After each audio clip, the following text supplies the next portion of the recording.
morning again.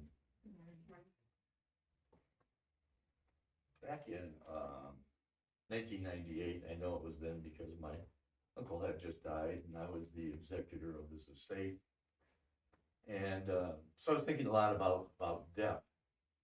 And I had just gotten out of Christian seminary, dropped out, and was in between, actually just become a Buddhist formerly.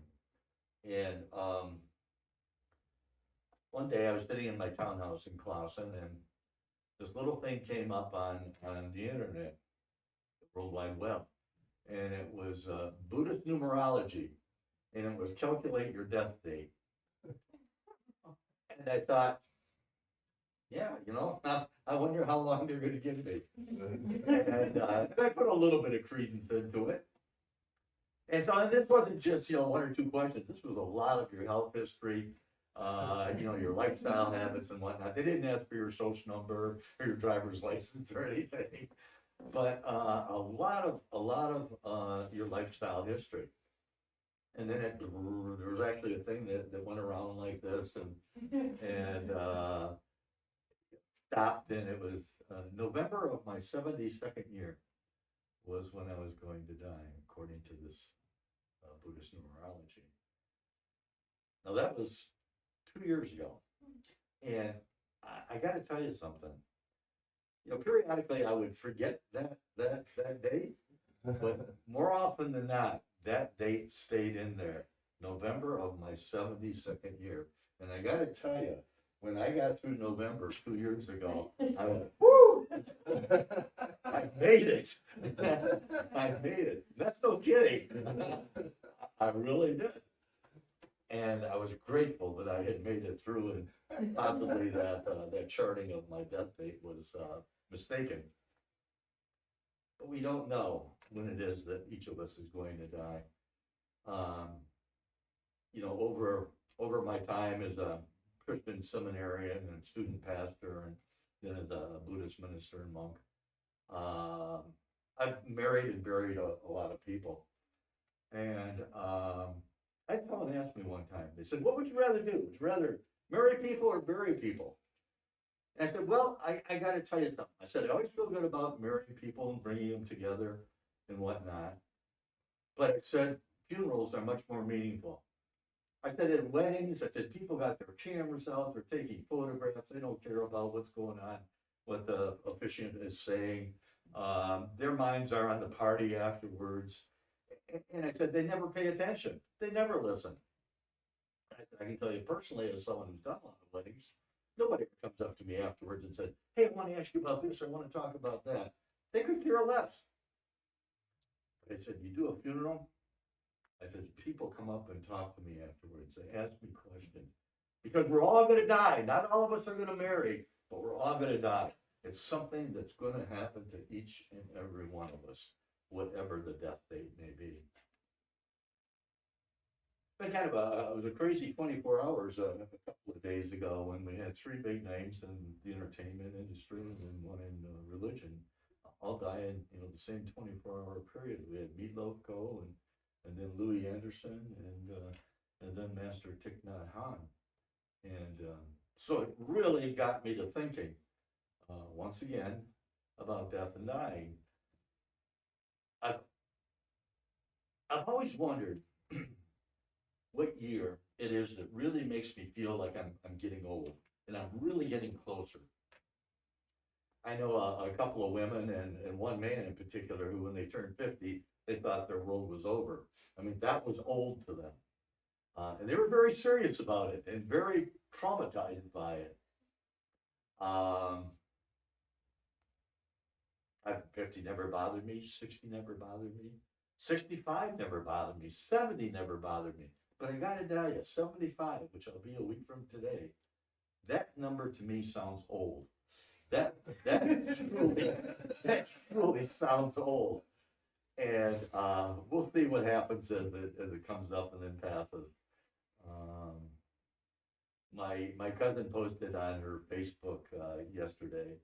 She said, let me get this right. My mind tells me I'm still 25. My body tells my mind that it's an idiot. Man, how true that is. How true that is. My mind keeps telling me I'm a whole lot younger, and my body tells me I'm a whole lot older than 75. So anyhow, I want to talk a little bit today about aging. Um, I have the Dhammapada here. This is the Korean edition of the Dhammapada with English translation. And I've told you before that every chapter of the Dhammapada, which I would highly recommend that you read and reread and peruse and reread some more and think on and contemplate on. And there's a lot of wisdom in the Dhammapada. And depending on who the translator is, there's all different titles for the chapter headings. And most of these are either called age, aging, or old age. And the Koreans call it, this Korean translator calls it Beyond Life, chapter 11. So if you would put your hands in Hapchang, please, as we listen to the words of the Buddha. How can there be laughter? How can there be pleasure when the whole world is burning? When you're in deep darkness, won't you ask for a lamp? Consider this body, a painted puppet with jointed limbs, sometimes suffering and covered with ulcers, full of imaginings, never permanent, forever changing. This body is decaying, a nest of diseases, a heap of corruption, bound to destruction, to dissolution. All life ends in death. Look at these gray white dried bones, like dried empty gourds thrown away at the end of summer. Who can feel joy in looking at them? A house of bones is this body, bones covered with flesh and blood. Pride and hypocrisy dwell within this house, yet also old age and death. The glorious chariots of kings wear out. The body wears out and grows old, but the virtue of the good never grows old.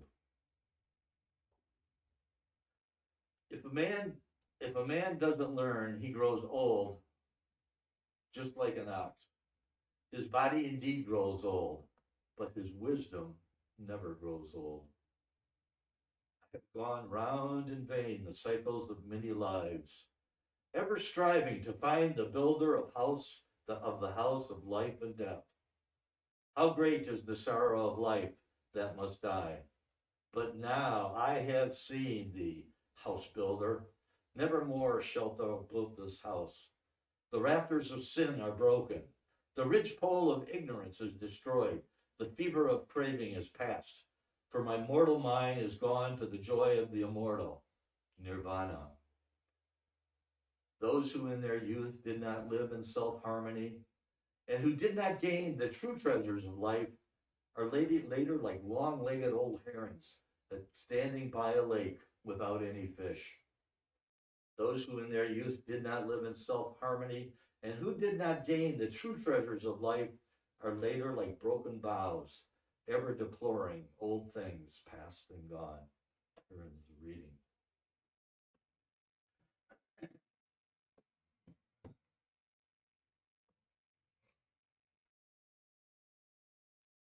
When my first wife and I, Lynn and I, were senior high school youth group leaders at First Presbyterian Church in Troy. It was a big congregation, growing congregation. This was in the late 70s. And we had a lot of kids to draw upon. And so we met every week with the high school students, had a blast with them. We were in our early 30s. We didn't have any kids yet. And one of the things we thought we would do, since kids oftentimes can kind of be hurtful without always realizing it, and we could see it around our congregation periodically with some of our older folks, the kids would kind of make fun of some of the people who would hobble along and whatnot. So we thought we'd do a unit on aging. So we did whatever, I don't remember what we did in talking and whatnot about it one week. But then the next week we decided we'd kind of dress them up as old people. And those who wore glasses, we smeared their lenses with Vaseline and other stuff, cream. And we put cotton in their ears.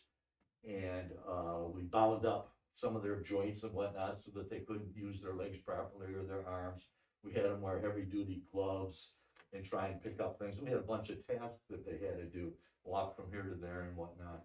And have them realize what it's like to get old and not be able to do what you used to do. So that maybe they might have a little appreciation for their elders around them and not be so quick to judge them oftentimes quite harshly. And, I don't know what the kids learned from it or whatnot. Lynn and I had a lot of fun doing it, and we hope that we learned a lot from it, And like, my God, we're still young and youthful and full of life and whatnot, and still growing and wanting things. And, it was hard for us to imagine that aging. And it was, in part, we did the unit for ourselves to realize what it's like to get old.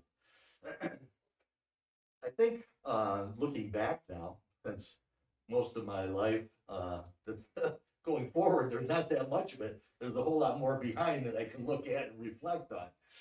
And reflecting on it, I think especially in our 30s, and not so much into the 40s, we started to change, but there's a lot of wanting things to stick to us. We wanted relationships with friends. We wanted, good jobs and accolades from our co-workers. And we wanted money, not a whole lot, but we just wanted some money to live comfortably. And we wanted a decent car. And we had a lot of stuff that we were attached to. And we thought it was really important stuff. This is what everybody does. They live so that they can buy all this stuff and have all this crap around. And somehow it makes you feel like life is being fulfilled. This is what life is about, accumulating all this stuff that sticks to you everywhere. It weighs you down. You don't realize how much it weighs you down until you get older and you start losing that stuff and you don't have it around. I want to tell you something. If you can really want to appreciate what it is to let go of some of your stuff, take a long backpacking trip. Take a long backpacking trip and you'll understand what it is to live minimally. Because if you carry all this crap in your pack, you won't get very far. You get tired. I took a couple of years and was planning to walk the Appalachian Trail. And I actually took 9 months off sabbatical from my job. I hired another veterinarian to work for me for 9 months. And bought a lot of really lightweight equipment, used to read the journals of AT hikers and whatnot so that I knew what to expect. I realized how many people started out with everything, including the kitchen sink. And within 10 or 20 miles, they dropped half of it because they're like, my God, what was I thinking? And I never got around to hiking it because after I graduated seminary and was ordained as a Dharma teacher, another Dharma teacher who was just ordained with me and 2 seminarians from Snow Point, we went to Isle Royale and hiked the length of the island, the 45 miles. And I don't know, we took about 12 days doing that. And I realized that not that I had any particular problems that I wanted to focus on the AT, but I thought, I'm going to reflect on my life and where I'm going. Since I had left a marriage and wanted to go into the ministry. And, it was a big shift, changing your jobs and changing your marital relationships and status. And I wanted to reflect on that. Well, in hiking Isle Royale, I came home and I told Karen, who I'm dating at the time, I said, you know what, I'm not going to hike the AT. And she broke down crying. She's like, oh my God, because I was going to take off for 6 months. I had everything planned. I was going to go the next week. And it's like, I don't know what it is I had to resolve, but suddenly I feel better. I don't have to hike the AT, which I never did. I took the time off, and that's when I started hanging around with Ron Allen, who's a black seminary friend of mine at Still Point, and we became close friends, and then he became my best man when Karen and I married. Anyhow, I've noticed that as I've aged, I don't need as much to get by. A lot of this stuff just isn't that important to me anymore. One of the stories that I'll often use at a funeral, and I used it when my sister died 11 months ago, because it was very appropriate for her. She liked to work in a garden and in her backyard. She wasn't quite sure about her status with God, with the unknown. We both grew up Lutheran, and she had a lot of problem with the God as Lutherans described that God, and yet that's what we were told was the case. This is the way the truth is according to our family. And she saw me in the Buddha Dharma, and she really, really appreciated that, letting go of everything, and so she was torn. So anyhow, I told this story at her funeral, her memorial service, I should say. And story of an old lady. And this old lady loves to work in the garden. And little girl next door came over one spring day as the woman started cleaning the garden area up. And she said, I got to ask you, she said, what's your favorite time of year? This old lady says, well, she said, I really, really like the spring. She said, it's filled with all this hope. Everything's starting to grow again. She says, I till the land, and she said, I plant the seeds, and I close up the dirt, and I water and feed everything, and I just wait with hope and anticipation. So she said, I really like the spring of the year. She said, but you know what? She said, when summer comes, she said, things are starting to grow, to bloom. And she said, there's so much promise in the air. But she said, I've got to sit with patience because the fruit's not out yet and the flowers aren't fully in bloom. So she said, I've got to sit with patience to wait a little while longer for it all to happen. She says, well, you know what, though? She says, oh, it's really a good time of year, too. She said, I get to have all the blooms, the flower blooms, and take them inside, and the house smells so well, and I get to sample and eat all my vegetables that have grown. And she said, what a wonderful time. And I'm so grateful for everything that nature provides us. But then she says, you know what? She says, my favorite time of year, absolute favorite time of year is winter. She said, the leaves are all gone, the branches are barren, and I can see far, far, far out into the sky and see the face of God, or the face of Amitabha, or the face of Vairocana. No more obstructions, no more attachments, no more stuff to hold us back, just us and the ultimate.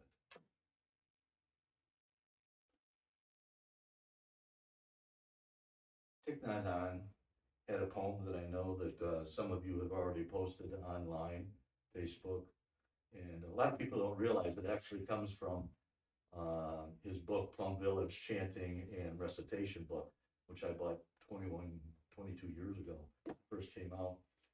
And that poem is part of their funeral services. They have all kinds of liturgies in this book and whatnot. And it's part of their funeral services. And I think it kind of hits what it means to get old and die and let go and realize that it's still not the end, that it goes on. Listen, if you would, to Thich Nhat Hanh. It's called Contemplation of No Coming, No Going. This body is not me. I am not limited by this body. I am life without boundaries. I have never been born, and I have never died. Look at the ocean and the sky filled with stars, manifestations from my wondrous true mind. Since before time, I've been free. Birth and death are only doors through which we pass, sacred thresholds on our journey. Birth and death are a game of hide and seek. So laugh with me. Hold my hand. Let us say goodbye. Say goodbye, but to meet again soon. We meet today. We will meet again tomorrow. We will meet at the source every moment. We meet each other in all forms of life.